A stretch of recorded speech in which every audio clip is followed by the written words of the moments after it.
20 specialists had walked through the doors of the Vance estate, and 20 had walked back out saying the same thing. The last one didn't lower his voice on the way past the staff. There's nothing left to try. He's past helping. All that's left is waiting for him to destroy himself. Upstairs, the man they'd given up on stood alone in the dark at 3 a.m, both hands pressed hard against his skull, telling something only he could hear to stop. Garrison Vance was 38. 3 states bowed to the name he carried. He never raised his voice, never repeated himself, and no one who'd ever crossed him had needed telling twice. But when the rages came, nothing in that house survived them, and the people who worked there had learned a rule nobody ever wrote down when the sound of breaking wood came down from the 3rd floor. You stood still, you looked at the floor, and you waited. Nobody ran, nobody called anyone. There wasn't anyone left to call. Then came the night the storm took the power out, and every lock in that house went quiet, and a night shift maid, who wouldn't speak unless she was spoken to, walked past the one door nobody had been allowed to open in 3 years, and found it open. She hadn't touched a piano in 4 years. She couldn't have told you why she sat down at that one. And the moment the first strange notes drifted up through the house, the most dangerous man in Chicago dropped to his knees on his own floor. If this story moves you, a like helps it reach more people. Share it with someone who needs it tonight. And subscribe, because there's a new story here every week. Now let's get back to the night that Storm came in. Madeline Rhodes had been working the night shift at the Vance estate for 11 days, and in those 11 days, not a single person in the house had asked her name. They called her the night girl. The head chef called her that. The 2 daytime cleaners called her that. And even the duty roster posted in the staff room simply said, night shift, cleaning, with no line for a first or last name. She didn't correct it. What would have been the point, when the woman before her had lasted 6 weeks, and the one before that only 9 days? Her shift began at 8 o'clock at night, and ended at 6 a.m, 6 nights a week, $26 an hour, about $1,200 a week after taxes, and she had done the math so many times that the number no longer felt like money. It had become a countdown clock. At 9:40 that night, the phone vibrated in the pocket of her apron, and one look at the screen told her who was calling, because Riverbend only called when something was wrong. She leaned the mop against the wall, stepped into the service stairwell, pulled the door shut behind her, and only then answered. The financial coordinator on the other end spoke in the gentle voice people used when they were about to deliver bad news, and told her that Nora Rhodes's Medicaid application had been decided. It had been denied. Madeline asked why. The woman read out the phrase Madeline had heard 3 times in 3 months, and each time it seemed to weigh a little more than the last. The 5-year look-back rule. 3 years earlier, when Nora was still clear-minded enough to sign her own name, she had transferred the little house in Berwyn to her daughter. She had done it out of love, and she hadn't known that under the rules, any property transferred within 60 months before an application could be treated as a transfer made to avoid medical care costs, leaving the applicant subject to a period of ineligibility. Madeline had sold that house 18 months earlier, and every dollar from the sale had flowed into Riverbend month by month until there was nothing left by April. She asked how much longer the penalty period would last, and the woman told her more than another year. Madeline leaned her back against the cold, concrete wall of the stairwell and asked the next question in the same steady voice. How much did she owe right now? $27,600. 3 consecutive months, unpaid. $9,200 each month. Madeline asked how much time she had. 30 days. After that, under procedure, Riverbend would begin the process of discharging the patient. Madeline thanked her. She meant it, without sarcasm, because the woman was only the person who had been given the job of making that call. Then she hung up. 30 days, at Madeline's wages, meant roughly $5,000. She stood in the stairwell and worked the calculation over 3 times, as if a fourth might somehow produce a different answer. But there was no different answer. She slipped the phone back into her pocket, pushed open the door to the hallway, picked up the mop, and went back to work, because she still had 8 hours left in her shift, and no one was paying her to stand in a stairwell and cry. The storm came down over the North Shore just after midnight, a September wind sweeping hard across Lake Michigan and driving the rain against the windows, as though someone were throwing pebbles at the glass. A little after 1 a.m, the power went out. The entire mansion fell black for the space of a single heartbeat. Then the backup generator roared to life beneath the basement, and the hallway lights returned at half strength, yellow and wavering. But one thing didn't come back with the lights. Throughout the house came a soft sequence of clicks, clean and orderly, one after another, and it took Madeline several seconds to realize she was hearing the magnetic locks release, because the generator powered the lights and refrigerators, but not the security system. The entire house had just unlocked itself. She pushed her supply cart toward the east wing because that night's assignment listed the east corridor, and Madeline followed the schedule. It was the least traveled part of the estate. In 11 days, she had cleaned it 4 times, and hadn't once crossed paths with anyone. At the end of the hallway stood a door. On her first day, the butler, Bennett Shaw, had walked her through the house, pointed to that door, and said in a voice that allowed no questions that the door was not to be opened, cleaned, touched, or even lingered near. No one was allowed inside. He hadn't said why, and Madeline hadn't asked.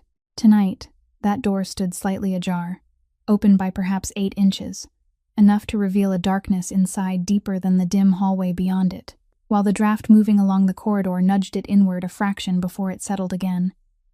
Madeline stopped the cart. The proper thing to do was pull the door shut and tell Bennett in the morning. She knew that perfectly well, and she stood there longer than she cared to admit. Then she placed her hand against the door and pushed. The smell reached her first, dry dust and wood sealed away too long, the scent of a place where no fresh air had passed in years. She felt along the wall for a switch and pressed it, but no light came on. This circuit wasn't connected to the generator. Only the lightning beyond the windows gave her enough illumination to see the room. It hadn't been abandoned. It had been stopped.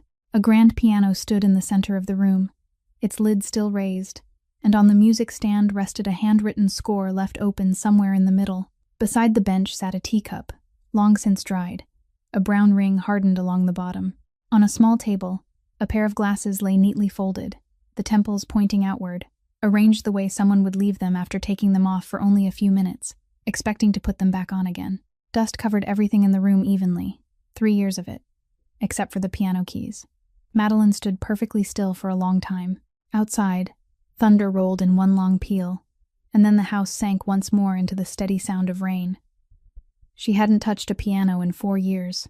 She had walked away during her final year at the conservatory when she was 23, closed the lid of the piano in her own home, and never opened it again. After that, she worked 3 jobs at once, and no longer had any reason to. She couldn't explain why tonight felt different. Maybe it was the $27,600. Maybe it was the 30 days. Maybe it was simply because this was the first room in 11 days where no one had passed her as though she were a piece of furniture. Madeline pulled out the bench and sat down.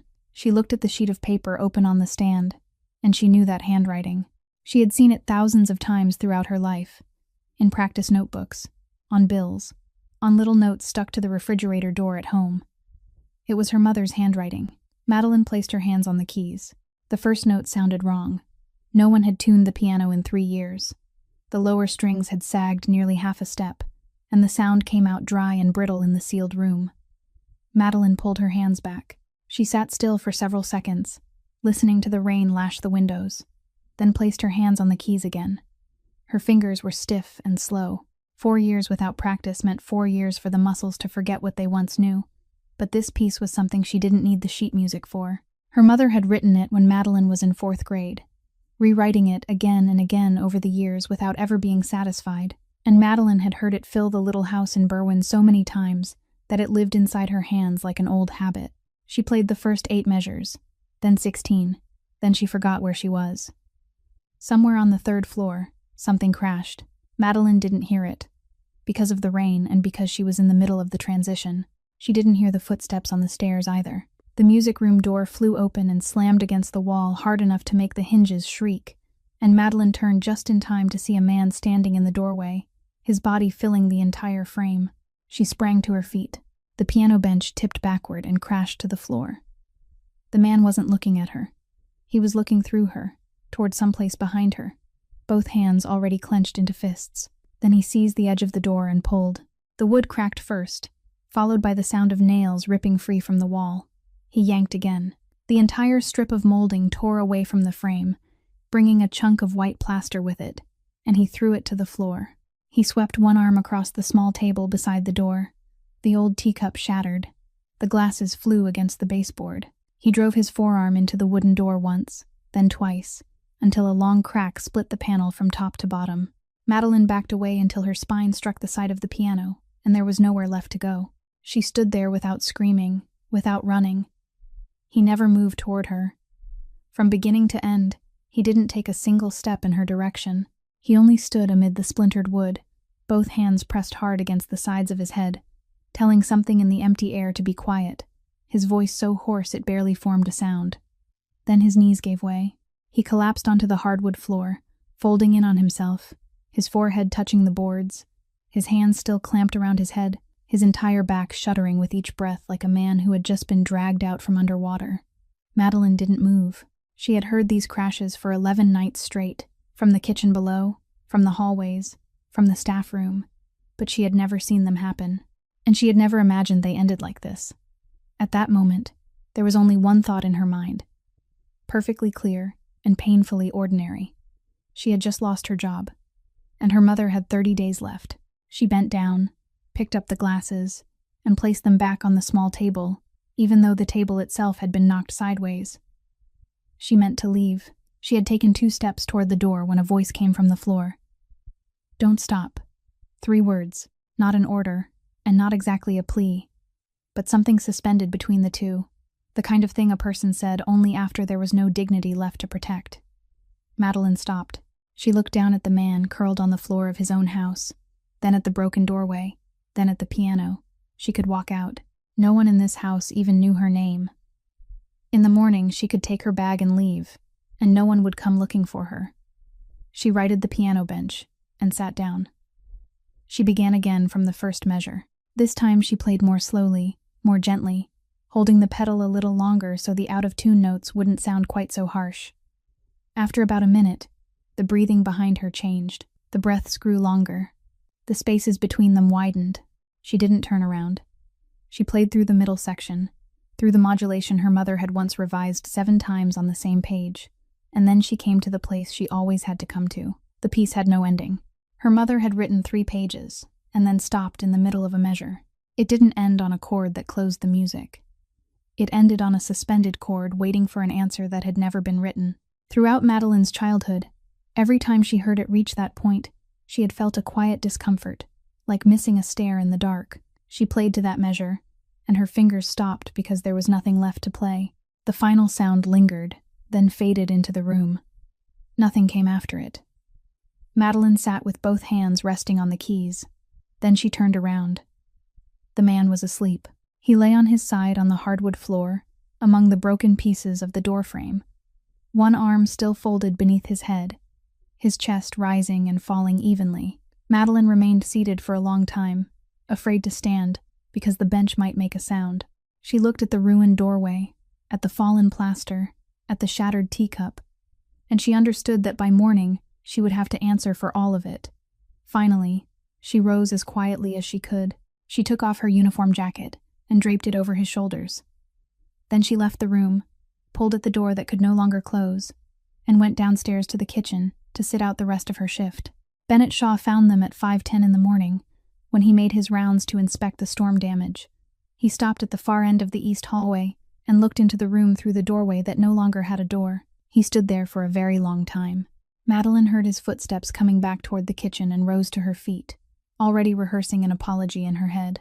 But the butler didn't ask about the door. He didn't ask about the piano. His face had gone completely white, and his voice trembled in a way no one could fake. He asked her only one question. How long had he been lying there? Madeline said about 3 hours. Bennett braced one hand against the edge of the kitchen table. Then he said, almost to himself, that in 3 years, he had never once seen him sleep.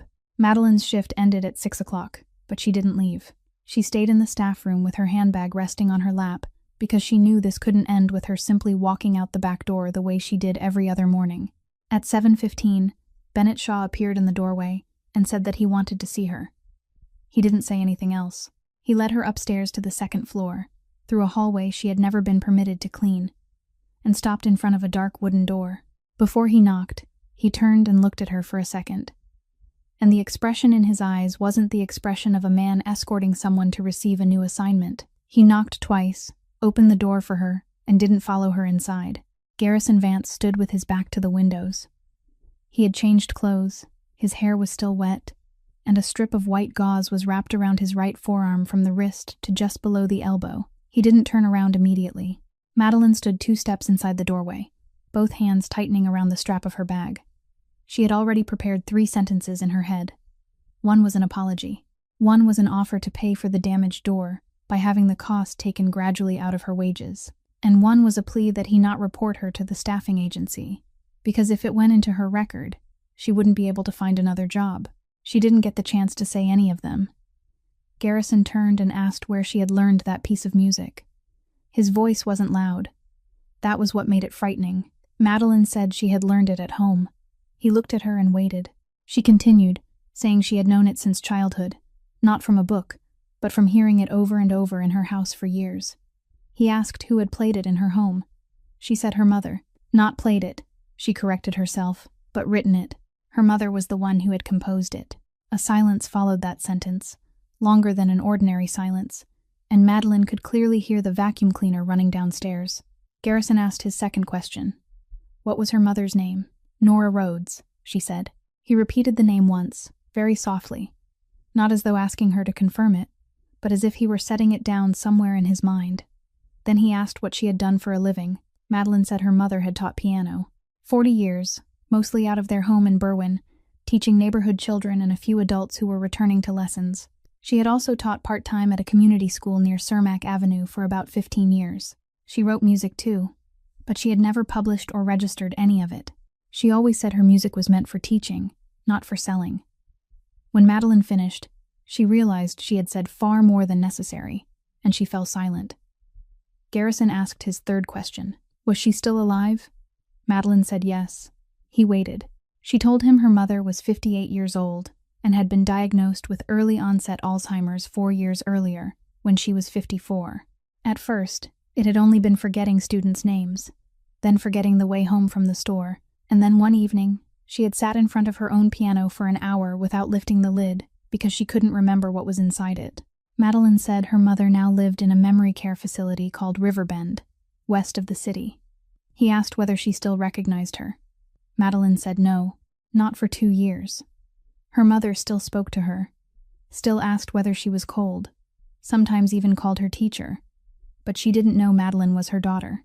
She said it in the flat, practiced voice of someone who had been forced to answer the same question for too many administrative employees, and only then did she realize she had just spoken aloud something she hadn't told anyone at any workplace in 4 years. Garrison didn't ask another question. He looked at her for several more seconds, his expression unchanged, then picked up the phone from the desk and walked out of the room. He passed within less than a step of her. He didn't tell her she could go.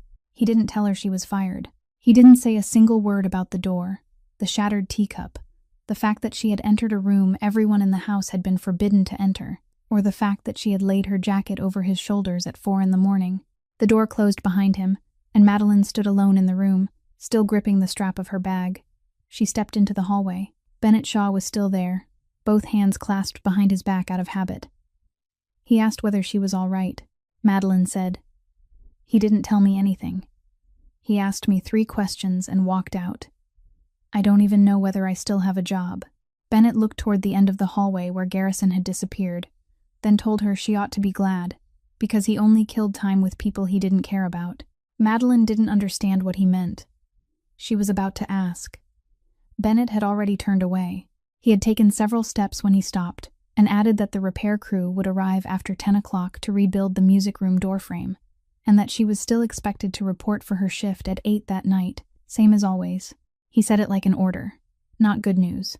Madeline walked to the bus stop on Deer Path beneath a sky still heavy with storm clouds. She had $41 in her bag, and today was day 2 of 30. She boarded the bus, sat down, and didn't realize something until they had passed beyond Highland Park. He had asked her mother's name. He had asked her mother's name, asked where she had taught, asked how many years she had taught there. From the beginning of that conversation to the end, the man had never once asked Madeline's name. At 8 o'clock that night, Madeline reported for her shift as usual, and Bennett Shaw was already waiting in the staff room. He handed her a single sheet of paper printed on one side. It was an amendment to her contract, prepared by the legal department, with a blank space for her signature. He told her to read it and not to rush. The contents were very short. Her night cleaning duties would remain the same, her hours would remain the same, and her pay would remain the same. One clause had been added, stating that the signer would be present in the music room each night during a designated period and would play music at the homeowner's request. It didn't specify what she was supposed to play. It didn't specify for how long. Madeline finished reading and looked up to ask who would be in the room while she played. Bennett said that wasn't part of the contract. She asked what would happen if last night happened again. He said that if last night happened again, she should do exactly what she had done last night. Then he pointed to the final line on the page, the line stating the additional compensation for the extra duty, and told her he wanted her to read that line carefully. The number printed there was $40,000, a single payment due immediately upon signing. Madeline read it 3 times to make sure she hadn't miscounted the zeros. $40,000, $27,600 would erase the entire debt at Riverbend, and what remained would keep her mother there for nearly another 3 months. The 30-day countdown inside her head could disappear tonight. She stood very still for a long time with the paper in her hands. Bennett didn't hurry her. Then she asked whether he was here. Bennett said he was in the study. Madeline said she wanted to speak to him directly. The butler looked at her for a moment, then led her upstairs. Garrison was sitting behind his desk, with his sleeves rolled up, the bandage from the day before replaced by a smaller dressing. He didn't look surprised to see her. Madeline placed the paper on the desk, turned it around so it faced him properly, and said she would agree to play. Every night, at any hour, for as long as he wanted to listen. Then she said she wouldn't accept the money. Garrison looked down at the page. He asked whether she understood how much it was. She said she knew exactly how much it was, and she knew exactly what it would solve for her. He asked why. Then, Madeline said because that piece belonged to her mother. She said her mother had never sold it, and had never allowed anyone to pay to hear it, not even during the years when their family had been so short on money that they had to split the electric bill into 2 payments. She said that if she accepted $40,000 to play that piece, she would be the first person in their family to do such a thing, and her mother was no longer clear-minded enough to know about it and stop her. She said she would still clean, and still accept her cleaning wages, because that was the job she had been hired to do. But the other part, no. When she finished, she fell silent, and didn't add a single word to defend her decision. Garrison Vance said nothing. He sat there looking at the paper on the desk, and the silence lasted so long that Madeline began to hear the ticking of a clock somewhere in the room. She had stood in front of enough powerful men to know that this kind of silence usually came just before anger. The anger never came. He reached for a pen, drew a line through the additional compensation clause, placed his initials beside the strike-through, and pushed the paper back toward her. 11 o'clock, he said. Only those 2 words. Madeline signed her name in the blank space and left the room. She finished the rest of the second-floor hallway, then went down to the music room at exactly 11. The doorframe had been replaced, the new wood still lighter than the surrounding wall, and the workers had cleared away every piece of debris. The piano had been tuned. She didn't ask who had arranged for a piano tuner to come in less than a day. She sat down and played. She played her mother's piece from the beginning, and as always, it stopped at that suspended chord with nothing after it. She remained seated for a while longer, then closed the piano lid. She didn't see anyone the entire evening, but when she stepped into the hallway, she noticed that the light at the far end had just gone dark, and she understood that someone had been standing there. By the 4th day, the entire house knew. No one said anything directly to her. They said it after she had just walked away. In the kitchen, someone told the daytime cleaners that the night girl had been allowed into the music room, even though a maid who had worked there for 12 years had never been permitted to set foot inside. Someone said she had to be getting extra money. She had to be, because otherwise no one would be foolish enough to stay in this house. Someone else said she had refused the money, and that refusing money made her even more suspicious, because no one in this house had ever refused anything before. The head chef said something shorter than all the rest. She'll end up like the others. Just wait. Madeline heard almost all of it. Through the kitchen door, through the stairwell, through the way people stopped talking whenever she walked into a room. She didn't explain herself to anyone. There was nothing to explain. All she had was a contract with the final line crossed out, and an 11 o'clock appointment each night. And by that 4th day, in the house where everyone was talking about her, there still wasn't a single person who had asked her name, not even the man who had asked her to play the piano for him every night. On the 5th night, Madeline was mopping the first-floor hallway when she heard laughter. Real laughter. Loud and easy. The kind of sound she had never once heard inside this house. She looked up and saw a middle-aged man coming in through the front door carrying 2 paper bags, calling upstairs as he walked that if someone didn't come down within 30 seconds, he was going to eat all the pastries himself. He saw Madeline, stopped, and said hello, in the tone of someone greeting a guest rather than a member of the staff. Then he set one of the bags on the kitchen table and said it was filled with cannoli from Taylor Street, that as usual he had bought too many, so anyone who was hungry should help themselves. The head chef came out to take the bag, and Madeline noticed that the woman smiled, also for the first time. That was Emmett Kerr. Madeline learned his name half an hour later when she heard the 2 daytime cleaners talking about him. He was 46 years old, the second most powerful man in the house, and according to them, the only person alive who could walk into the study without knocking. Garrison came downstairs. Emmett hugged him, slapped him twice on the shoulder, called him little brother, asked whether he had eaten anything, and without waiting for an answer went to get a plate himself. Madeline stood at the far end of the hallway with the mop in her hands and watched, because it was the strangest thing she had seen since coming to the estate. Everyone in this house treated Garrison Vance as though he were something fragile and dangerous at the same time. This man didn't. This man sat across from him, pulled out a chair with his foot, pushed a stack of papers aside to make room for the plate of pastries, and spoke to him the way one person spoke to another ordinary human being. Before leaving that night, Emmett stopped beside Madeline, thanked her for staying on the night shift, then took out his wallet and offered her a $100 bill, telling her to use it for coffee because working nights was the hardest job in the house. Madeline refused.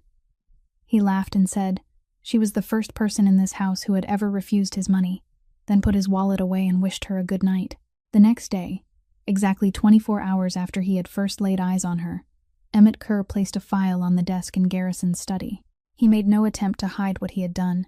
He said plainly that he had ordered someone to look into the night girl the evening before, because in 11 years he had never seen a stranger allowed into that room, and if something went wrong, people would come asking him questions before they asked anyone else. He said he would have done the same thing with anyone. Then he pushed the file across the desk. Madeline Rhodes, 27 years old, born and raised in Berwyn, Illinois, attended the DePaul School of Music, majoring in piano performance, left in the middle of her final year 4 years earlier, with family circumstances listed in the school records as the reason. Since then, she had worked 9 different jobs, most of them night shifts, and none had lasted longer than 14 months.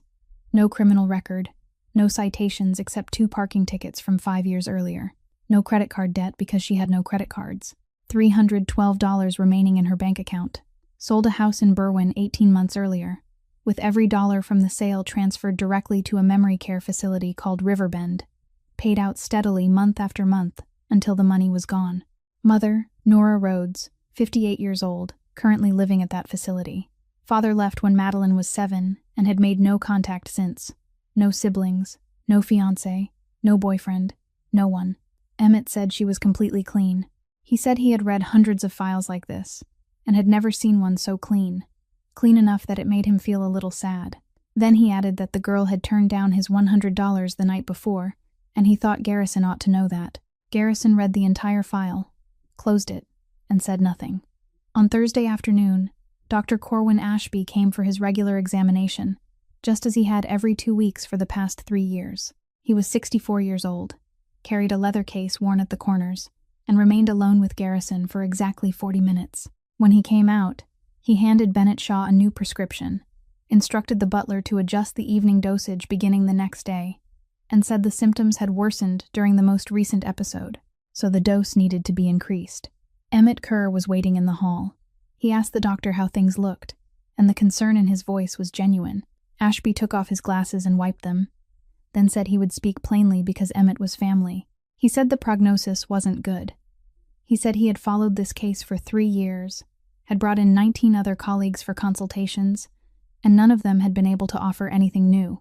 He said that at some point, the family would have to consider guardianship, because allowing someone in this condition to retain complete decision-making authority was extremely dangerous, first and foremost to the man himself. Emmett Kerr nodded. Sloane Whitaker was standing about 5 steps away, putting papers into her briefcase after a meeting with the legal department, and she looked up at that exact moment. She had been the family's attorney for 6 years. 6 years sitting in meetings. 6 years watching how people reacted when they heard bad news. And she knew very well how long it took a person to absorb a sentence as long as the one the doctor had just spoken.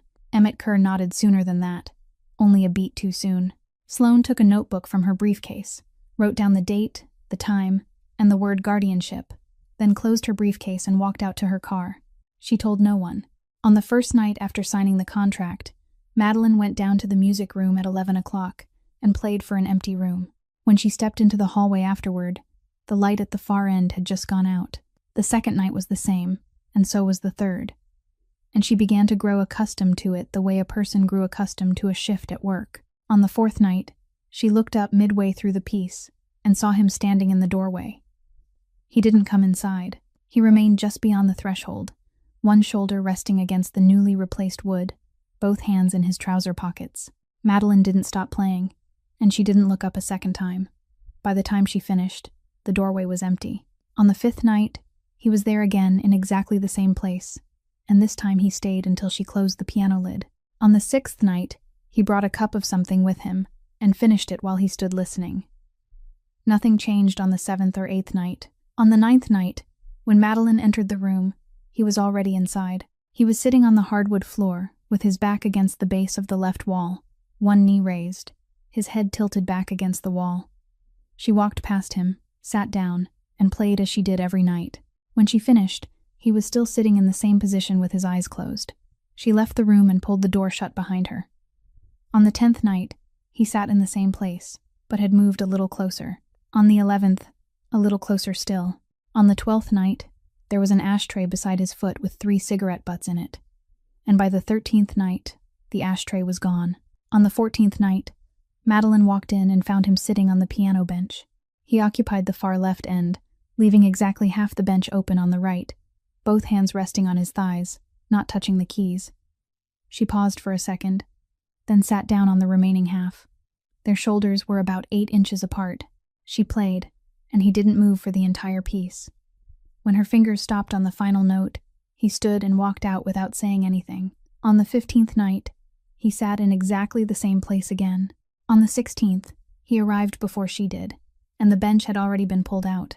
On the 17th night, while she was playing, something fell on the 3rd floor because wind had blown through an open window, and Madeline saw his entire body go rigid for a single beat before slowly relaxing again. She didn't stop playing. He didn't stand up. On the 18th night, Bennett Shaw was standing in the hallway when she came out, and he said nothing at all. He only gave her a single nod. On the 19th night, Madeline noticed that the bandage on Garrison's forearm had been removed completely, leaving only a faint scar running along the muscle. On the 20th night, he arrived about 10 minutes later than usual, and when he sat down, he said only one thing: "Go ahead and start." It was only the second time he had spoken to her since the night of the storm. The 21st night was a Tuesday. The cold had come early, and Madeline went to work wearing 2 pairs of socks because the left toe of her shoe had split open. She finished cleaning the first floor, went up to the music room at 11 o'clock, and found him sitting at the left end of the bench, just as he had for the previous 14 nights. She sat down, she placed her hands on the keys, and was about to begin when he spoke. He asked her what her name was. Madeline lowered both hands back into her lap. In the 21 days she had worked in this house, it was the first question anyone had asked that contained the word "you" in the way she understood it to mean her. She turned and looked at him. He wasn't looking at her. He was staring straight ahead at the piano lid, and she realized he was genuinely waiting for an answer, rather than asking merely for the sake of asking. "Madeline Rhodes," she said. She gave him her full name, clearly and without rushing, the way a person said their name at a hospital admissions desk. Garrison Vance repeated it once. He said it very softly, without turning toward her, and he added nothing afterward. Then he fell silent. Madeline waited. She waited for another question, or an explanation of why it had taken him until today to ask, or anything at all that might connect one moment to the next. Nothing came. He remained still with both hands resting on his thighs, his eyes fixed on the piano lid, and the room was so quiet that she could hear the heating system running beneath the floor. Finally, she placed her hands on the keys and began to play. That night, she played longer than she ever had before, not because he asked her to, but because she didn't know what else to do with the silence between them. When she stopped, he was still sitting there. She stood, closed the piano lid, and had almost reached the door when she heard him speak behind her. "Tomorrow, still 11 o'clock." She said yes. Then she stepped into the hallway, closed the door, and stood there for a moment with her hand still resting on the knob. Downstairs, the kitchen lights were already off, and the only sound left in the house was the wind coming off the lake. She went down, collected her coat from the staff room, and walked out through the gate shortly before 6 in the morning. She had $312 in her bag, and as she rode the bus home, she realized how much had shifted since that first rainy night when the countdown had begun. Madeline began keeping notes on the 22nd night, and she started for a very ordinary reason. There was an episode that night, the fourth since she had arrived, and the next morning, when the two daytime cleaners asked each other how many times it had happened that month, neither of them could remember. They only remembered that lately it seemed to be happening more often. Madeline bought a small notebook at the drugstore near the bus stop for $1.99, and she recorded things in the only way she knew, the same way her mother had once kept her teaching records, 1 entry per line, no commentary, date, starting time, how long it lasted, what had been damaged, and one final column she labeled "What Happened Before," where she wrote down everything that had taken place in the house during the previous 2 days, who came, who left, whether there had been visitors, what had been eaten, how many hours he had slept. After 3 weeks, she had 11 entries. September 15th, 11:40 at night, lasted about 20 minutes. 1 third-floor window and 1 chair broken. 2 days earlier, Dr. Ashby had come for an examination. September 18th, 3:15 in the morning, about 10 minutes, only struck the wall, nothing damaged, no visitors beforehand. September 29th, midnight, nearly 40 minutes, 1 door and 1 small cabinet damaged. A day and a half earlier, Dr. Ashby had come for an examination. October 2nd, 2 o'clock in the morning, brief, nothing damaged. No visitors beforehand. October 13th, 11 o'clock at night, more than 30 minutes. 40 hours earlier, Dr. Ashby had come for an examination. Madeline wasn't trying to discover anything. She wrote it down so she wouldn't forget, because she was the only person in the house who was awake through the entire night, and she thought that if anyone ever asked, someone ought to be able to answer.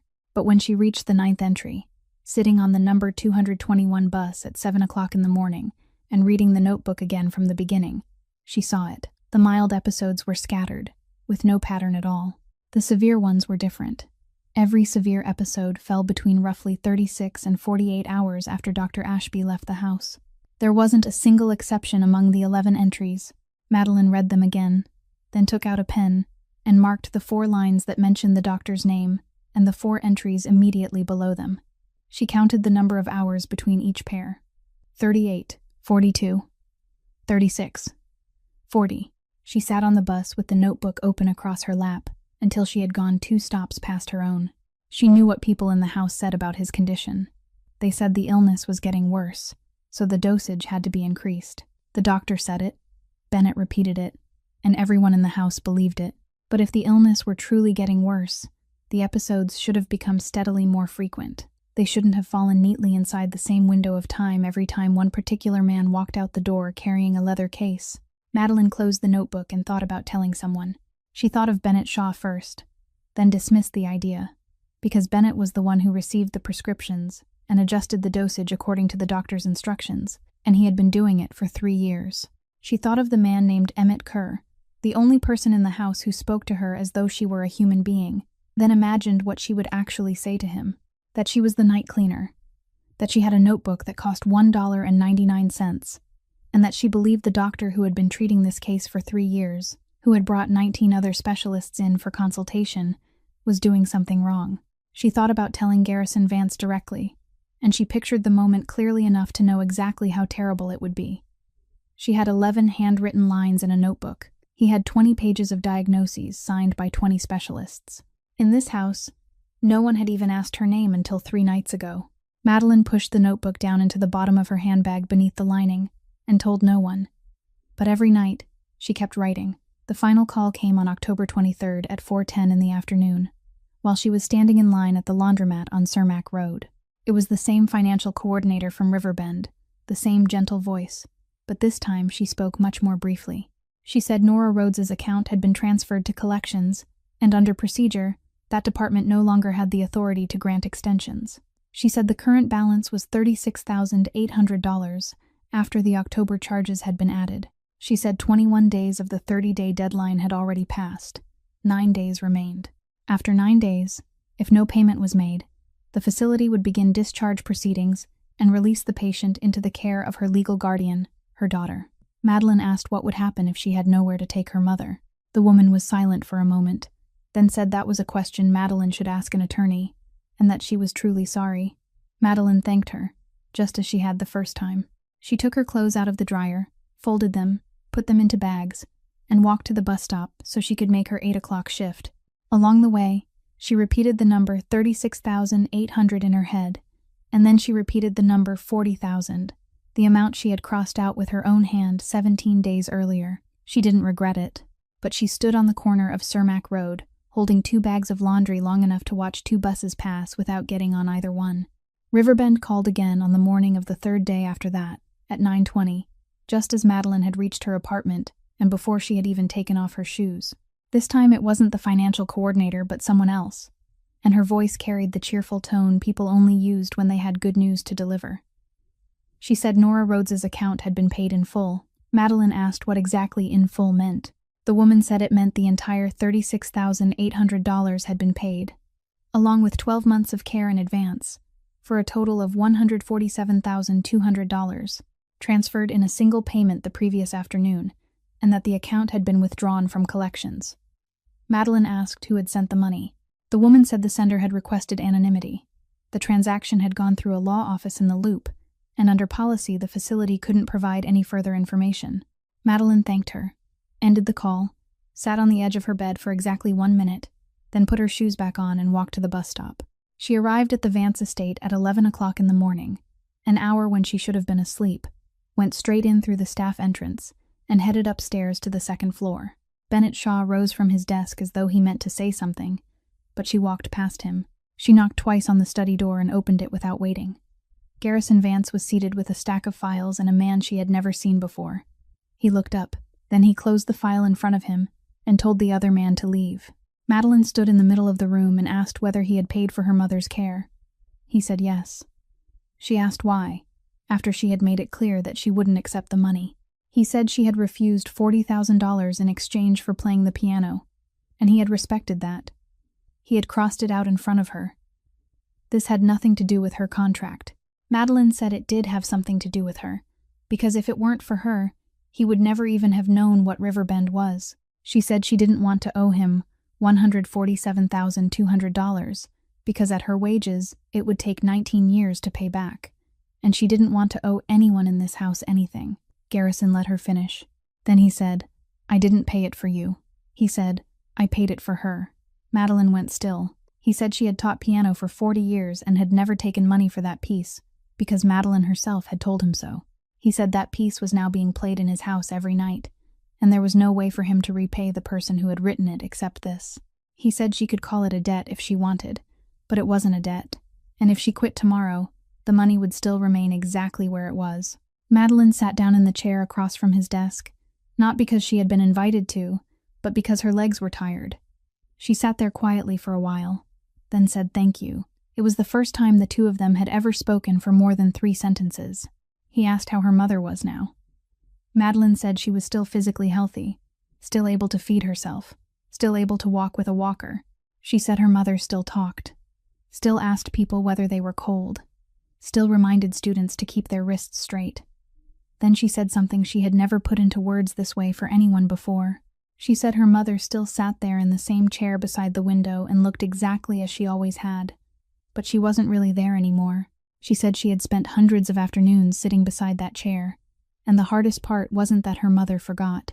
The hardest part was that she was still there for Madeline to watch her forgetting. Garrison listened to all of it. Then he said, "So you're mourning someone who's still alive." Madeline looked up at him. She said, "And you're mourning someone you won't allow yourself to bury." The room fell silent. He didn't answer that. He looked down at the surface of the desk for a while, then said her name was Vivian. That was all he said. Madeline didn't ask anything else. She stood, told him she would still report for her shift at 8 that night, then left. She went downstairs by the west staircase and out through the garage because workers were repairing the staff entrance that day. Sloane Whitaker was standing beside her car with her keys in one hand, and it was obvious she had been waiting. She asked Madeline whether she had a few minutes. Madeline said she was about to miss her bus. Sloane said then she would make it brief. She said she had been the family's attorney for 6 years, and in those 6 years, she had watched quite a few people walk into this house, believing they were helping someone. She asked Madeline whether she knew why the 2 night cleaners before her had left. Madeline said no. Sloane said she didn't know either, and that was exactly the problem. She said the matter of Madeline's mother's care had been resolved. Everyone in the house knew it. And she said it in the tone of someone reading a line from a file, rather than passing along gossip. She said Madeline was no longer being forced to stay. She said she advised her to leave. Not next week, not after she found another job, but as soon as possible. Madeline asked why. Sloane opened the car door, and for exactly 1 second before getting in, she looked back at the house, up toward the 2nd floor, then toward the east entrance. She said because something was about to happen in this house, and when it did, the people standing closest would be the ones pulled into it, and Madeline was standing much closer than she realized. Then she closed the car door and drove away. That night, Madeline went down to the music room at 11 o'clock, and he was already sitting at the left end of the bench. She sat down on the other half, placed her hands on the keys, and he said, "Wait." He said not to play yet tonight. Madeline lowered her hands into her lap and waited. He sat staring at the piano lid for a long time before asking whether she knew why this room had been locked for 3 years. She said she had heard people in the house speculate, but no one knew for certain. He said no one knew for certain because he had never told anyone. Then he told her. He said his wife's name was Vivienne. She had been 33 when she died, and she had studied piano since childhood but had never played for anyone except him. He said she played that piece more often than all the others combined, and he had never asked where it came from, or even what it was called. He said he had simply assumed it was some old composition, and that had been his mistake, one among many. He said she used it to call him home. Madeline asked what he meant by call him home. He said that during the last 3 years, he was hardly ever there. He left at 6 in the morning and came back after midnight. Some weeks he didn't eat a single meal with her, and every time she asked whether he would be home that night, he said yes, and then he didn't come home. He said eventually she stopped asking. Instead, she began doing something else. She would call him, and when he answered, she wouldn't say anything. She would set the phone on the piano lid, sit down, and play that piece. He said the first time she did it, he actually left his meeting and went home. The second time, he went home too. The third time, he came home an hour later. After that, it happened less and less. He said she never blamed him for it. Not once. She would simply call, play the piece all the way through, hang up, and the next day she would speak to him as though nothing had happened. Madeline asked how many times she had done that. He said he hadn't counted. He said he wished he had. Then he told her about that night. He said it was November 14th, 3 years earlier. He was in a meeting on the 41st floor of a building in the Loop. There were 7 people in the room, and it was a meeting he had spent 18 months preparing for. He said his phone vibrated at 9:22 that night. He saw her name on the screen and intended to let it ring until it stopped. But he answered anyway. Right in the middle of a sentence, someone across the table was still speaking. He said he put the phone to his ear and heard a recording of the piano playing through the line. She was sitting in her car in the garage downstairs, playing the recording she had saved on her phone. He recognized the piece immediately, and he knew exactly what she was trying to tell him because it was the only way she had left. He said he listened to exactly 4 measures. Then he spoke 2 words into the phone. Not now. He said he didn't raise his voice, didn't sound angry, didn't explain. He simply said those 2 words, ended the call, and placed the phone face down on the table so the screen wouldn't light up again. Then he turned back to the meeting and continued the sentence he had been saying before the call. Then he fell silent. Madeline didn't ask anything. He said that 90 seconds later, her car exploded in the underground parking garage beneath that very building. He said he knew the 90 seconds were exact because the police had matched the call log against the parking garage footage, and they had given him a printout showing 2 timestamps exactly 1 minute and 30 seconds apart, and he still kept that piece of paper. He said that afterward, he remained sitting in the meeting room for another 40 minutes. Madeline sat perfectly still. She didn't say a word. She didn't tell him that he couldn't have known. She didn't tell him it wasn't his fault. She didn't say any of the things other people had surely been telling him for the past 3 years. He continued, his voice still as flat as it had been at the beginning. He said people assumed that when he heard that piece, it made him remember her. He said that wasn't true. He remembered her all the time. He didn't need music for that. What the piece did was take him back to those exact 90 seconds. Every time, without missing a single second. He said it wasn't a memory. It was the sound of the last time he chose that meeting room instead of choosing her. And that last time was the one choice in his life he could never go back and correct. Then he said he had ordered this room locked that same night and had never opened it again. He said that over the past 3 years, 20 people had sat across from him and asked what voices he heard inside his head. They asked whether he heard anyone speaking to him, whether he heard anyone giving him orders, and he had answered, no, no, no, over and over again. He said not one of those 20 people had ever asked him what he heard. He said that on those nights she had seen in this house, including the night she had stood in this room with a mop in her hand, there had been no voices inside his head at all. There had been 4 measures of music, and the 2 words he had spoken, and a silence lasting 90 seconds that he had never found a way to walk out of. Then he told her to play. Madeline placed her hands on the keys and began. She played more slowly than she had on any other night. He sat motionless beside her, never moving once, and when the piece stopped on that suspended chord with nothing after it, he was still sitting there, his eyes open, staring straight ahead. On Sunday afternoon, Madeline took 2 buses and a Blue Line train to Riverbend. She went because she went every Sunday, but this time she brought something with her. Inside her handbag were 3 photocopied pages of handwritten music that Bennett had allowed her to copy from the original resting on the music stand, and she carried them without knowing exactly what she intended to do with them. Nora Rhodes was sitting in the chair beside the window as she did every Sunday, both hands resting open in her lap, looking out across the lawn. Madeline pulled up a chair beside her and said hello. Nora turned, smiled politely, and asked whether Madeline was someone new who worked there, because she had never seen her before. Madeline said yes. She had learned to say yes 2 years earlier, because every other answer frightened her mother. She sat there for about 40 minutes, talking about the weather, talking about the bus ride, straightening the thin blanket across Nora's lap. Then she took out the photocopied pages, laid them across her own knees, and smoothed them flat. She didn't show them to her mother.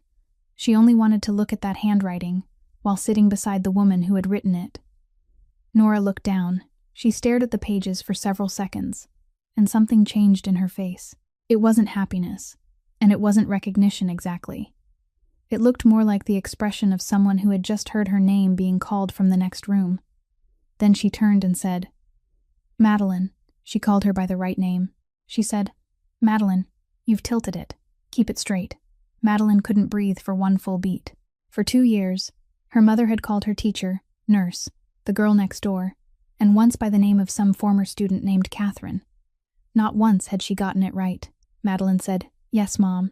She managed those 2 words before her voice broke, and she had to bite the inside of her cheek to hold herself together. Nora reached out and touched the edge of the paper. She said it wasn't finished. She said, "I stopped there years ago. I could never figure out the ending. The ending is difficult." Then she went quiet for a moment, her eyes still on the page, and she said, "Vivian." Madeline sat upright. Nora said, "The girl sent me the box." She said, "I put it away. I promised her." Madeline asked, "What box, Mom?" Nora didn't answer. She said, "I promised her," and her voice was clear and firm, the voice of someone repeating something she had taken great care not to forget. Madeline asked where she had put it. Nora turned and looked at her, and then it was gone. Madeline saw the exact moment it disappeared, because her mother's eyes didn't change direction, only depth. Nora smiled politely again and asked whether Madeline was cold, because the wind outside was very strong. Madeline said she wasn't cold. Nora nodded, turned back toward the window, and her hand slipped away from the edge of the paper. The entire thing had lasted less than 2 minutes. Madeline stayed for another hour. During that hour, she said Vivian's name 3 more times, each time in a different way, and all 3 times Nora looked at her with the courteous expression of someone who had no idea who she was talking about. On the way home, Madeline sat in the last car of the Blue Line train and thought it through again. She thought about how her mother had taught piano for 40 years, mostly from their home, teaching neighborhood children around Berwyn and a few adults who had decided to learn again. along with 15 years of part-time teaching at the community school near Cermak Avenue. She thought about how many students had passed through their living room. Hundreds of them. Names she couldn't remember even a tenth of. She thought about how her mother had never published that piece, never registered it, never given anyone a copy, except by leaving the handwritten pages open on the piano stand at home, where her students could see them. Then she thought about what Garrison had told her 3 nights earlier, that his wife had studied piano since childhood, but had never played for anyone except him, and that he had never asked where the piece came from. Madeline straightened in her seat. The only way an unpublished piece written in Berwyn could have ended up in the hands of a woman living in Lake Forest was if that woman had once sat in Madeline's living room. She took out her phone, typed Vivian Vance into the search field, and opened the first article that appeared. Vivian Vance, née Ashford, born in Oak Park, Illinois, attended Oak Park and River Forest High School, studied art history in college. The article included a photograph of her at a charity event, dark-haired and smiling beside her husband. Madeline enlarged the face and stared at it for a long time. She didn't recognize her. Madeline had left home for boarding school during high school, then gone on to the conservatory, and throughout those years her mother had continued teaching steadily at home, while Madeline only came back on weekends. There had been hundreds of faces she had never taken the time to notice, but her mother remembered. She had forgotten her own daughter's name for 2 years, forgotten that she had ever owned a piano, and she still remembered Vivian. She remembered her clearly enough to repeat that she had made a promise. The train pulled into the station, the doors opened, and Madeline remained sitting there with the phone in her hand until someone reminded her that this was the last stop.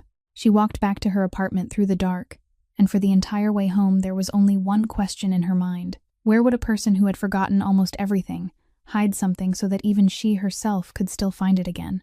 Madeline found the answer at 4 o'clock in the morning, sitting on the floor of her apartment with the cardboard box that held every document belonging to her mother. She went through it for the 3rd time that night, and this time she wasn't looking for property records. She was looking for recurring expenses. In Nora's bank statements, there was an automatic charge of $112 every month, beginning the month she entered Riverbend and continuing regularly all the way to the present, paid to a storage company on Ogden Avenue in Cicero. Madeline had seen that charge at least 5 times over the past 4 years, and every time she had assumed it was the fee for storing what remained from the old house, a few boxes of books and the dining set she hadn't been able to bring herself to throw away. She had never gone there. At 7 o'clock that morning, she was standing at the front desk. The attendant asked for documents proving her authority as legal guardian, and fortunately she had brought everything, because 4 years had taught her that wherever she went, she needed to carry the entire file. He checked the papers, handed her an access card and a unit number. Unit 117 was in the farthest row. Inside was exactly what she had expected. The dining set covered with cloth, 6 boxes of books, 1 box of vinyl records, and the old piano from their house, standing upright beneath a tightly wrapped sheet of plastic. Madeline opened the boxes one by one. Books, more books, teaching notebooks, lesson materials, old bills, photographs. She found it in the 5th box. It was lying at the very bottom beneath a stack of music notebooks, a flat metal holiday cookie tin with a strip of yellowing masking tape still stuck across the lid. On that strip of tape were 3 words written in ballpoint pen, in her mother's handwriting, shaky and slanted in the way it had become during the final years. The 3 words were "Keep for V." Madeline lowered herself onto the concrete floor and opened the tin. The first thing inside was a handwritten musical score. She recognized it immediately. This was the original, the paper thicker and more yellowed than the photocopy in her bag. The first 3 pages covered in her mother's handwriting, and all the erasures and corrections Madeline had known by heart since childhood, including the modulation that had been rewritten 7 times. She turned to the final page, to the measure she had spent her whole life believing was where the piece ended. It didn't end there anymore. After that measure came 8 more, written in different ink and a different hand, smaller, steadier, with a finer pen stroke, the handwriting of someone much younger. Madeline read the notes with her eyes, slowly, 1 measure at a time, and she could hear them in her head before her hands even had time to react. Those 8 measures didn't make the piece longer. They brought it home. The suspended chord her mother had left unresolved had finally been answered. And the answer was so simple it made Madeline angry. The kind of anger that comes when you watch someone solve a problem you spent your entire childhood staring at. She turned back to the first page. 3 years earlier, or perhaps longer, Someone had written a line across the top in the same ink and the same handwriting. The piece had never had a title before. Now it did. At the top of the page were 2 words. Come home.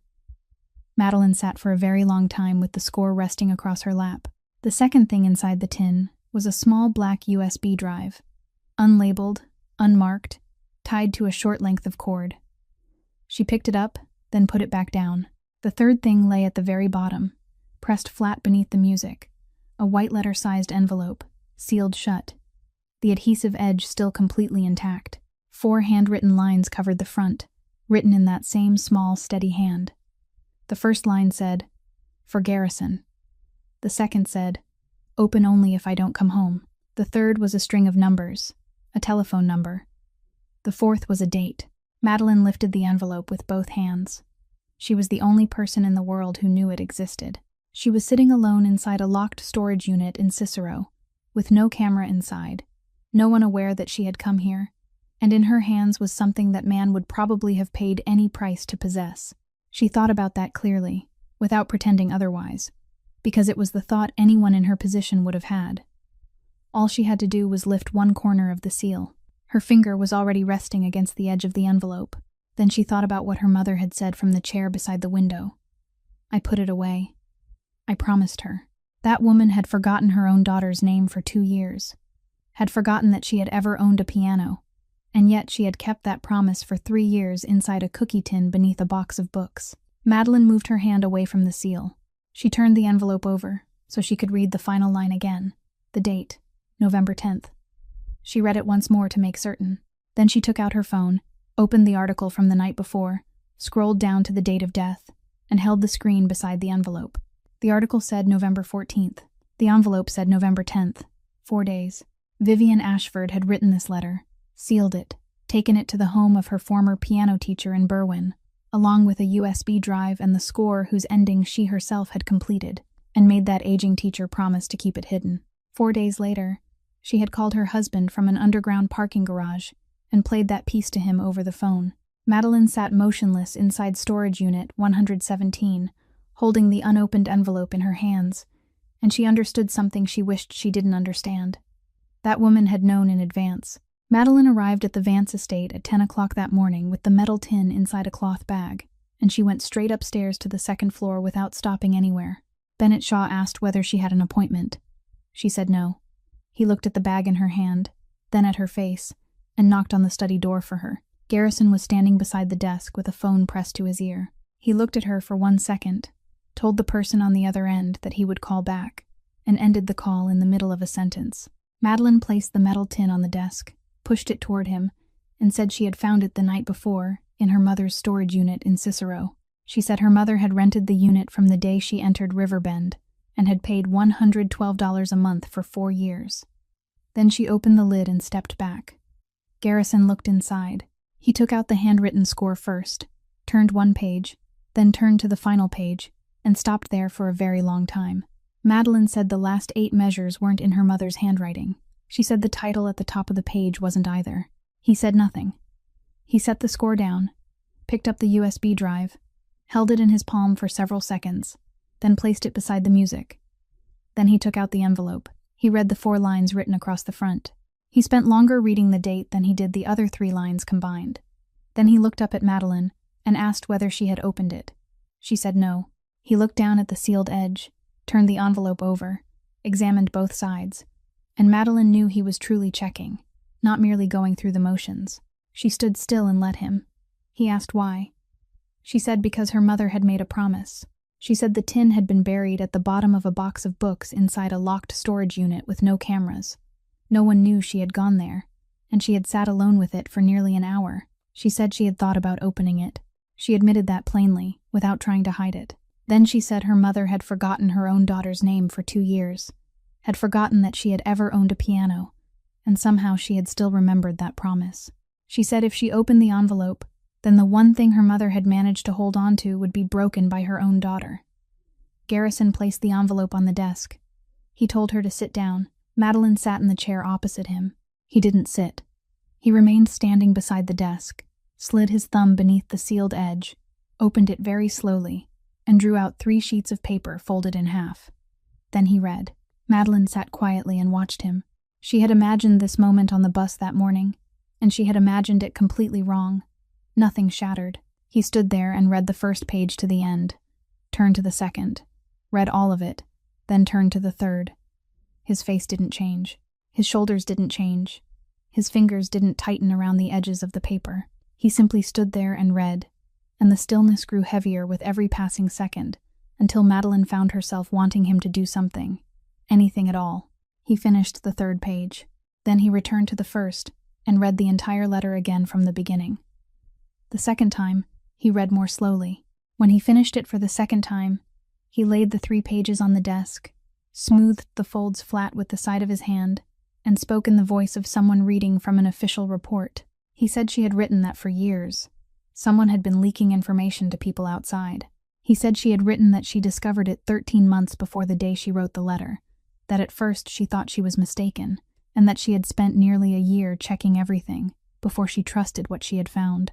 He said she had written that she hadn't gone to anyone in the house, hadn't told the lawyer, hadn't told anyone at all, because she no longer knew whom she could trust. He said she had written that she was building a file, and that the file wasn't meant to take revenge on anyone.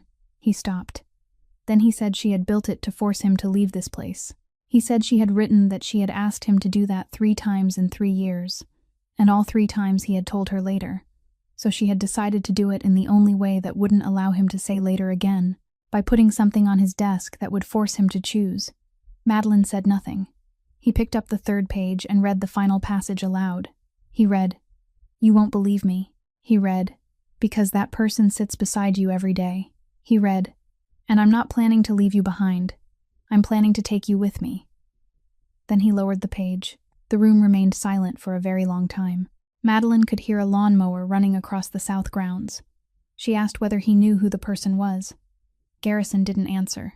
He folded the 3 pages along their original creases, returned them to the envelope, then placed the envelope back into the tin beside the score and the USB drive, and closed the lid. He thanked her. He said if she needed anything, she should tell Bennett. He said tonight was still 11 o'clock. Then he picked up the tin and walked out of his own study, leaving Madeline alone in the chair across from the empty desk, listening to his footsteps recede along the hallway, steady and even, without quickening by a single beat.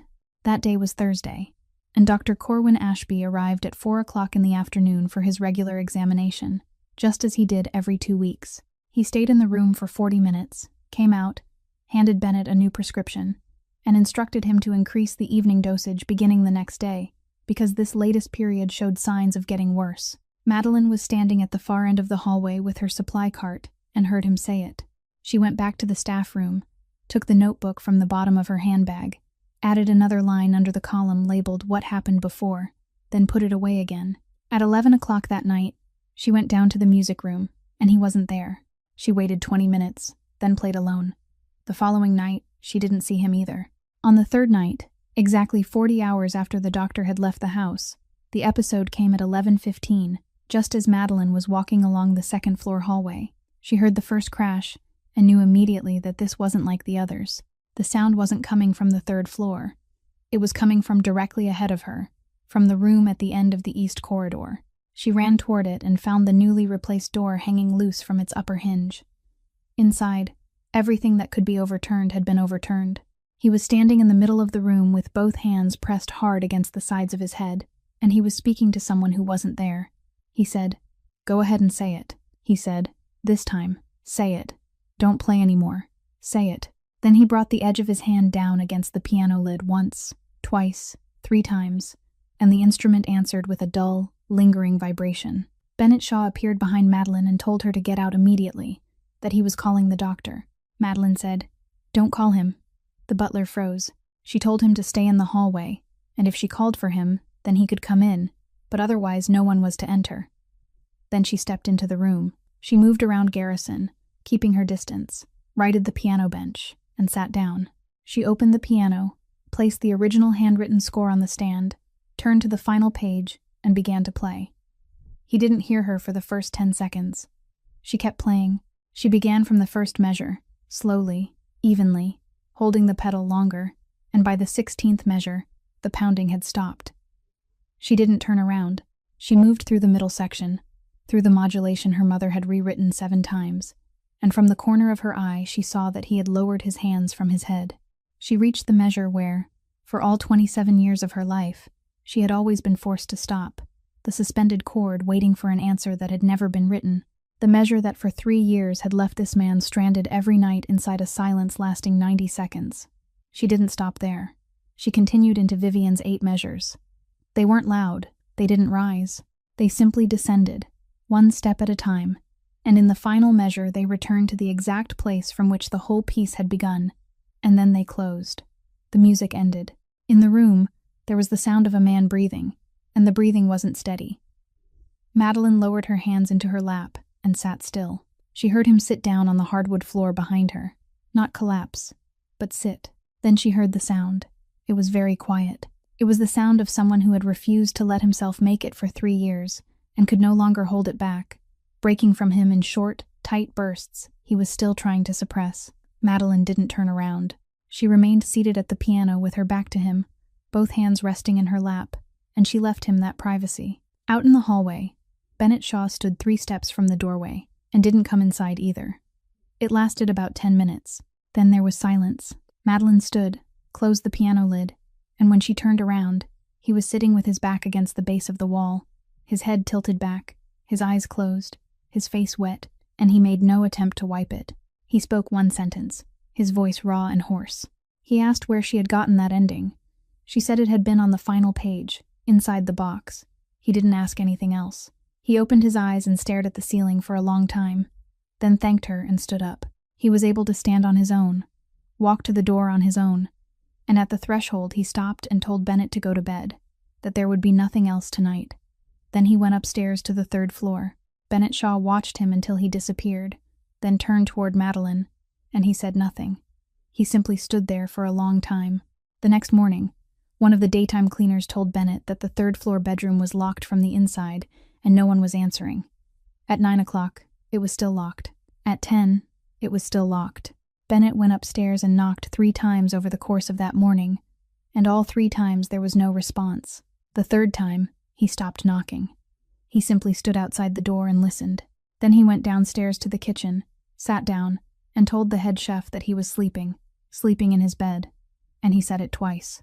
Garrison Vance came out of his room shortly before 7 o'clock that evening, exactly 8 hours after Bennett had knocked for the final time, and before that there had been more than 10 straight hours when no one knew anything. For 3 years, he had never slept more than 2 hours at a time, and the only time he had slept longer than that was the first stormy night, lying on the floor of the music room among the broken pieces of the doorframe. Madeline returned to her apartment at 6 o'clock in the morning and didn't sleep. She sat on the edge of her bed with the $1.99 notebook in her hands and read all 14 entries from beginning to end. 38, 42, 36, 40, and the newest one, 40 hours. For 3 weeks, she had kept telling herself that she was only the night cleaner, and no one would believe her. That was still true, but the night before, she had sat inside that room and watched what was happening to a human being, and she understood that if she stayed silent one more time, whether anyone believed her would no longer matter. That evening, she reported for her shift an hour early. Bennett told her Garrison was in the study but had left instructions that he wasn't seeing anyone. Madeline said she wasn't asking for permission. She went upstairs to the 2nd floor, knocked twice, didn't wait for an answer, opened the door, and placed the notebook in the middle of the desk in front of him. Garrison looked at the notebook on the desk, then at her. Madeline said there were 14 entries, recorded from the day she started working there, the date and time of every episode, how long each one lasted, what was damaged, and who had come to the house during the 2 days beforehand. She said she wasn't drawing any conclusions. She had only written down what happened. She told him to read the final column. He opened the notebook and read. He finished the 1st page, turned to the next, and on the 2nd page he stopped, went back to the 1st, then began tracing each pair of entries with his finger. He did that in silence for about 5 minutes. Then he closed the notebook, picked up his phone, and called someone named Marianne Foss. She was a 51-year-old physician who specialized in trauma, had no connection whatsoever to the Vance family, and had been recommended by an attorney in Springfield with whom Garrison had never done business. The appointment took place 2 days later at her office on Wells Street, and no one at the estate knew about it. Madeline went with him because Foss herself had requested it, saying the person who had kept the records needed to be present. Garrison brought 4 things with him: the notebook, every empty medication bottle from the previous 3 months, the diagnostic file signed by 20 specialists, and the printout the police had given him 3 years earlier, the one showing 2 timestamps exactly 90 seconds apart. Foss spent the first 2 hours doing nothing but asking questions. She asked questions Madeline found strange because they didn't sound like a doctor's questions. She asked where he was during an episode, not which room of the house he was standing in, but where he was inside his own mind. She asked how old he was when it happened. She asked whether he knew if it was day or night outside. She asked whether, if someone touched him, he knew who that person was. Then she asked the final question. She asked what he heard. Garrison sat quietly for a moment, then said 4 measures of music. He said it was always those same 4 measures, never more. And after that came the 2 words he had spoken, and after those 2 words came silence. Foss put down her pen. She said there were 20 signatures in this file, and all 20 people had asked him the same question, whether he heard voices. She said he answered no, so they wrote down that there were no auditory hallucinations, then moved on to another diagnosis, then moved on again to medication. She said 20 people had examined him, and not one of them had asked what he heard. They had only asked whether he heard anything. Then she said the diagnosis that had been written in his records for the past 3 years was wrong, and it had been wrong from the very first page. She said what he had was complex trauma, that the episodes weren't outbreaks of illness but dissociative flashbacks, meaning his brain wasn't remembering that night. It was replaying it from the beginning, and the trigger was sound. She said that with this kind of condition, the first thing that needed to be treated was the memory itself, while medication was only there to help a person sleep. During the second part of the appointment, she arranged all the empty medication bottles by date and compared them against Madeline's notebook. It took 40 minutes, and for all 40 minutes, she didn't say a word. Then she looked up. She said these prescriptions weren't wrong in the way a doctor might make the wrong diagnosis and then prescribe the wrong medication. She said the dosage had been raised, then lowered, then raised again according to a regular cycle. And with this particular medication, a sudden reduction would cause severe agitation about a day and a half to 2 days later. She said every time the dosage changed, an episode followed 36 to 48 hours afterward. She said she had been practicing medicine for 24 years and had never seen a case match this precisely by accident. She said the cycle wasn't preventing the episodes, it was creating them. Madeline sat beside him and listened as the thing she had seen inside a notebook that cost $1.99 was spoken aloud by someone with medical credentials, and she felt both her hands turn cold. Garrison Vance didn't become angry. He didn't say a single word about the doctor, who had spent 40 minutes examining him every 2 weeks for 3 years. He asked Foss only one question: how the medication should be stopped. She said gradually, tapering it down over 3 weeks, with her monitoring him closely every day, and under no circumstances could the prescribing doctor be allowed to know they were stopping it, because if he knew, he would change his method. Garrison said all right. He was silent for the entire ride home. It wasn't until the car turned onto Deer Path that he told Madeline she was no longer to keep notes, that she was to give him everything she had already written, and that she wasn't to tell anyone about what happened today, not even Bennett. She asked why not even Bennett. He didn't answer. 3 days later, Garrison did something Madeline wouldn't understand until much later. He called in 3 people privately, one at a time, each meeting held in a different room, and he gave each person different information about a shipment at a port in Indiana. 3 different numbers, 3 different times, 3 different routes. He told all 3 to keep the information confidential. 9 days later, exactly one of those 3 versions appeared somewhere it should never have appeared. He knew which version it was, and he knew who he had told it to. He didn't summon anyone. He didn't tell Madeline.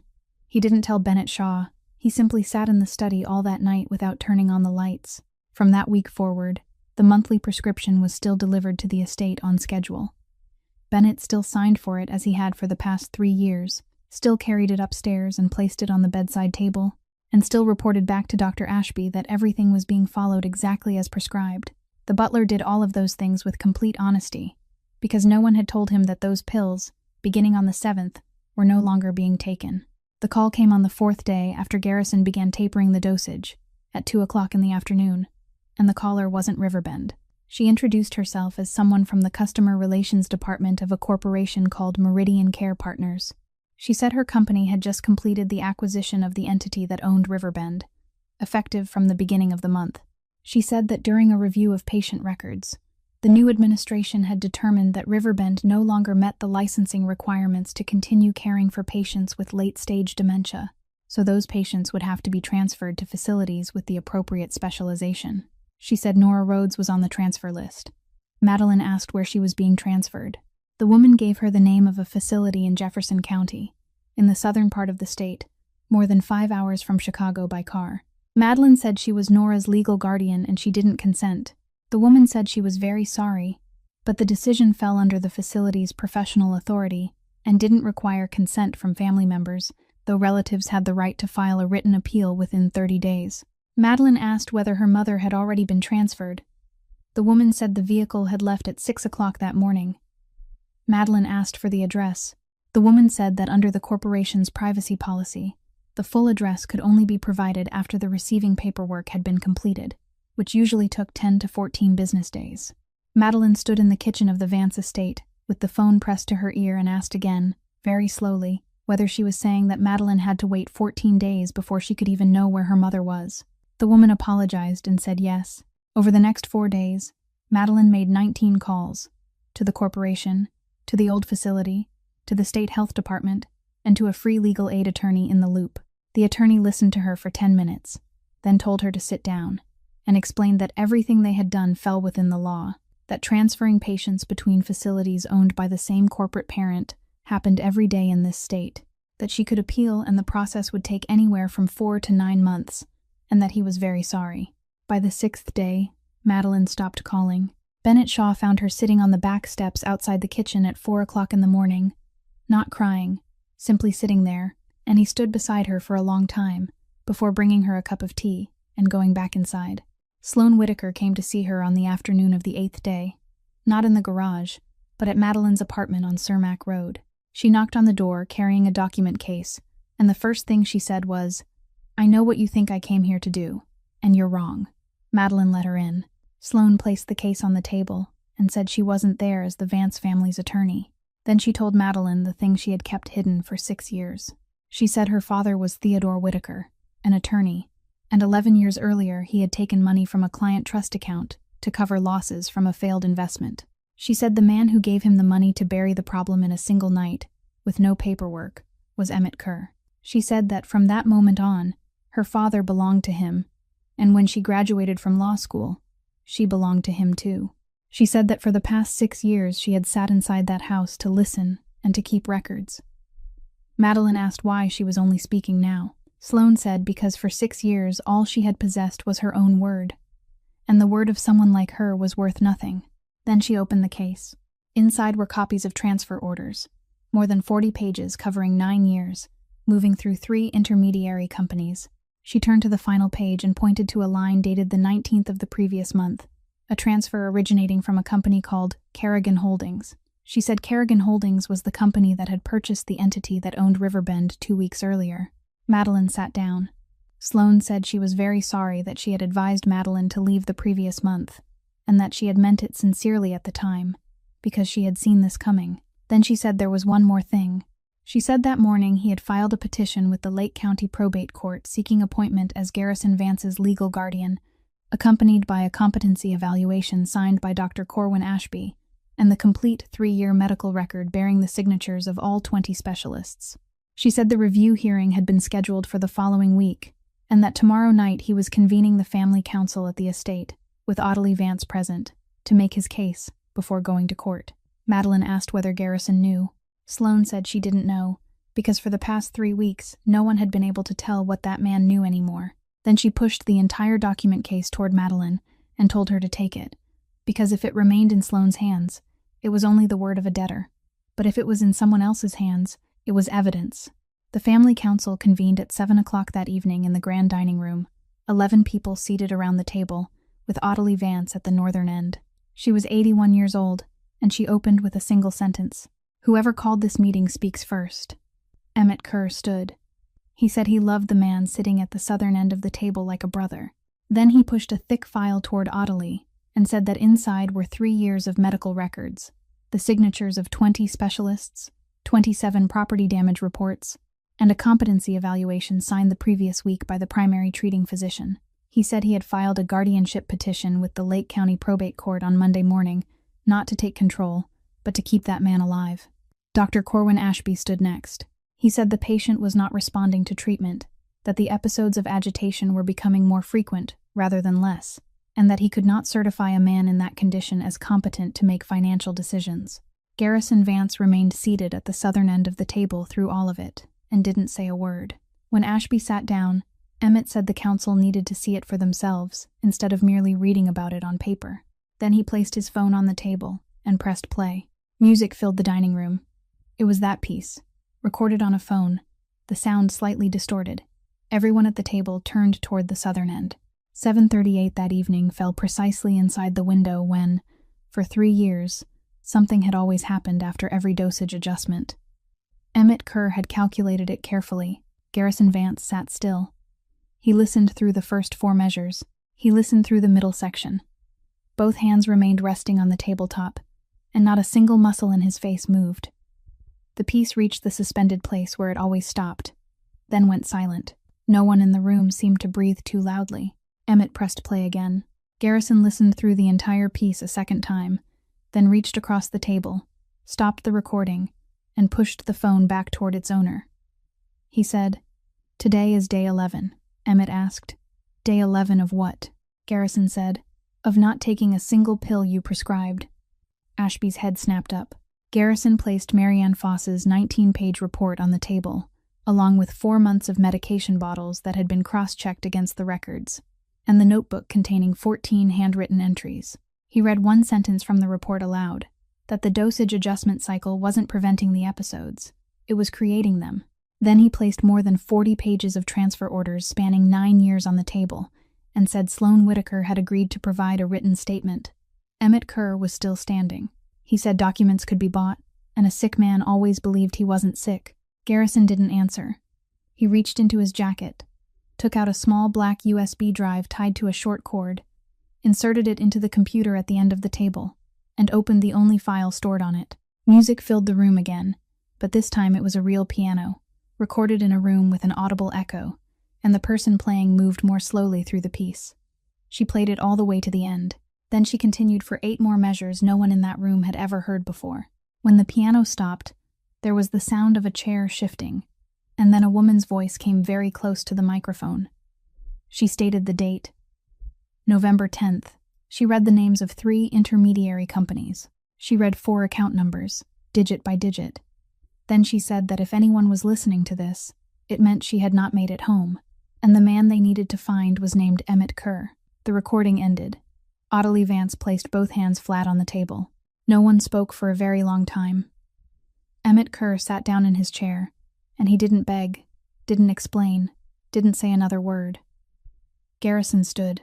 He told everyone at the table that his new attorney had been working with the United States Attorney's Office for the Northern District of Illinois for the past 9 days, that everything from the metal tin, Foss's report, the transfer orders, and Sloan Whitaker's statement had been submitted under a proffer agreement, and that he would cooperate fully, including with the parts that implicated him personally. Someone in the middle of the table said he couldn't do that doing it would end everything. Garrison said, "I know." Then he looked toward Emmett Kerr and said, 3 years ago, she asked me to leave this place. He said, I answered her with 2 words, "Not now." He said, "Now I'm answering her." He walked out of the dining room at 9:10 that night. 3 weeks later, Emmett Kerr was arrested at his home in Winnetka on a federal warrant. That same month, the Illinois Professional Licensing Board revoked Dr. Corwin Ashby's medical license, and prosecutors charged him with fraudulent prescribing. The guardianship petition before the Lake County Probate Court was withdrawn before the review hearing could even begin. Nora Rhodes was found 6 days after the family council meeting at a facility in Jefferson County, and Madeline brought her mother back to Riverbend. Nora had no idea where she had just returned from. She only asked whether it was cold today. 3 days later, Garrison Vance came to visit her. He stood in the doorway for a long time before stepping inside. Nora looked up, smiled politely, and asked whether he was a new student. Garrison said, "Yes, I'm a new student." She nodded and told him to sit down. Madeline opened the old piano in the room, placed the original handwritten score on the stand, and began to play. By the 12th measure, another sound joined the music. Nora was humming along, very softly, with both hands resting open in her lap and her eyes still turned toward the window. She hummed through even the modulation she herself had revised 7 times on that page. Then Madeline reached the suspended measure and continued into the final 8 measures, the 8 measures her mother had never written. Nora hummed every one of those 8 measures with her, without missing a single note. Madeline stopped playing and didn't dare turn around. Behind her, Garrison Vance lowered himself to his knees beside the wheelchair, rested his forehead against the arm of the chair, and cried. Nora reached out and patted his shoulder twice, the same way she had comforted hundreds of children who missed a note during 40 years of teaching. She said, "It's all right, sweetheart. You can always start again from the beginning." There were no miracles in the months that followed. Garrison continued treatment with Dr. Marianne Foss exactly as prescribed, 1 session every week, and he never missed a single appointment. The episodes became less frequent and less severe, but they didn't disappear completely. There were still nights when he woke at 3 o'clock in the morning. The difference was that now he called Foss the next morning, and he could talk about what had happened. One afternoon in February, Ottilie Vance asked Madeline to come see her, and gave her Vivian's ring, along with the 3rd page of the letter, the page Garrison had never read aloud to her. Vivian had written that if one day someone came along who could make him sit still with himself, then he shouldn't be stubborn, because he had never been very good at that. In March, the DePaul School of Music accepted Madeline back to complete her final year on a full scholarship. She held the acceptance letter for 3 days without telling anyone. Garrison was the one who spoke first. He asked when she planned to leave. She said she hadn't decided. He told her to go.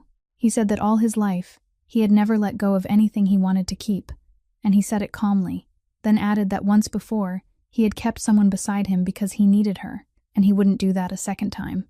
14 months later, Madeline's graduation recital took place in a small auditorium in Lincoln Park. On the printed program, the final performance listed the title first, "Come Home," and beneath it were 2 names, Nora Rhodes and Vivian Vance. 3 people sat in the front row, Ottilie, Garrison, and a woman in a wheelchair who didn't know where she was, but still hummed along. That night, they returned to the room at the end of the east hallway, the room where a night maid had once pushed open a forbidden door in the middle of a storm. Madeline sat down at the piano, and this time he sat beside her, not to listen, but to turn the pages for her. He didn't know how to play the piano and never would, but he was there. When she finished the final 8 measures, he didn't applaud. He said her name, her full name, Madeline Rhodes, exactly the way she had spoken it herself in this room on the 21st night, and then he asked whether she would stay with him for the rest of their lives. This story leaves us with 3 things. First, the person everyone in that house walked past without a second glance, the person no one even bothered to ask her name for 21 days, was the only person who saw the truth. We are so accustomed to measuring a person's worth by the uniform they wear that we often overlook the very people who might one day save us. Second, pain that no one is willing to listen to will eventually be called madness. 20 specialists looked at that man as though he were nothing more than a medical file.